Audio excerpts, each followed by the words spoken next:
Good evening to all of you. Class को आगे continue करते हैं। प्रीवियस क्लास में हमने प्री फर्टिलाइजेशन इवेंट्स के बारे में डिस्कस किया था। अब हम इसको चैप्टर को आगे प्रोसीड करते हैं और फर्टिलाइजेशन इवेंट्स की बात करते हैं।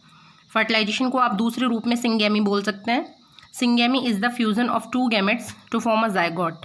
सिंगेमी में मेल और फीमेल गैमेट आपस में जुड़ जाएंगे, फ्यूज़ हो जाएंगे और जायगोट का फॉर्मेशन हो जाएगा। Syngamy is of the two type. Syngamy दो प्रकार से हो सकती है, एंडोगेमी और एक्सोगेमी। एंडोगेमी में सेल्फ फर्टिलाइजेशन मीन ऑर्गेनिज्म एक ही होगा, बाइसेक्सुअल ऑर्गेनिज्म होगा, हर्माफ्रोडाइट ऑर्गेनिज्म होगा, उसमें सेल्फ फर्टिलाइजेशन होगा। जबकि एक्सोगेमी में क्रॉस फर्टिलाइजेशन यानी वो यूनिसेक्सुअल पेरेंट होगा।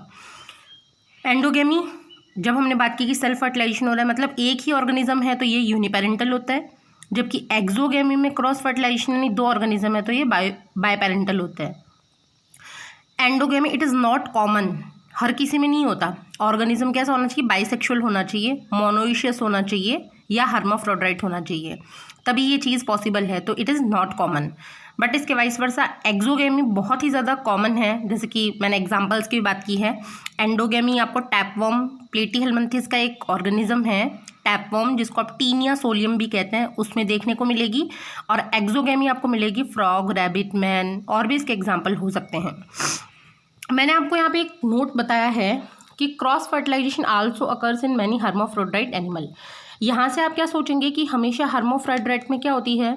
एंडोगेमी ही होती है, सेल्फ फर्टिलाइजेशन ही होता है। बट ऐसा होता नहीं है, कुछ कुछ एक्सेप्शंस भी हैं जहाँ पर हर्माफ्रोडाइट एनिमल्स में यानी बाइसेक्सुअल एनिमल्स में क्रॉस फर्टिलाइजेशन भी होता है। उसका एग्जाम्पल है अर्थवर्म। अर्थवर्म बाइसेक्सुअल है बट इसमें फर्टिलाइजेशन कौन सा होता है? क्रॉस।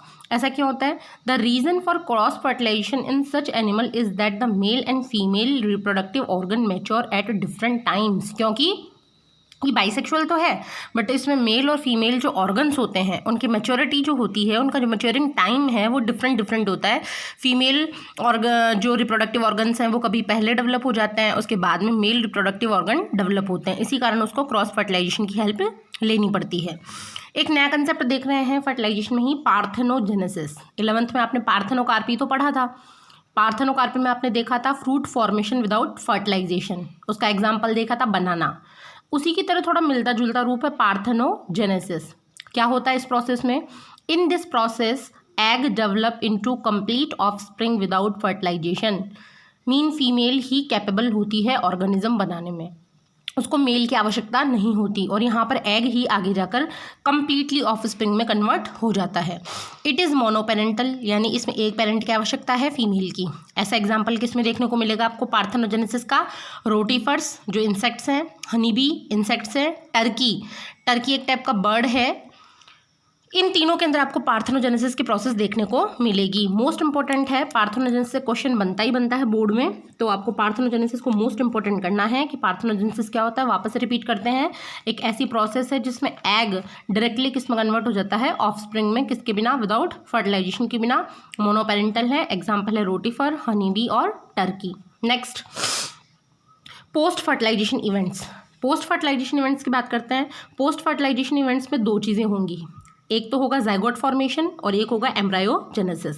तो जायगोट फॉर्मेशन में क्या होगा बच्चों? Fusion of two haploid gametes result in the formation of the single diploid zygote. Haploid मिलकर क्या बनाएंगे? Diploid. Zygote is the first cell of organism.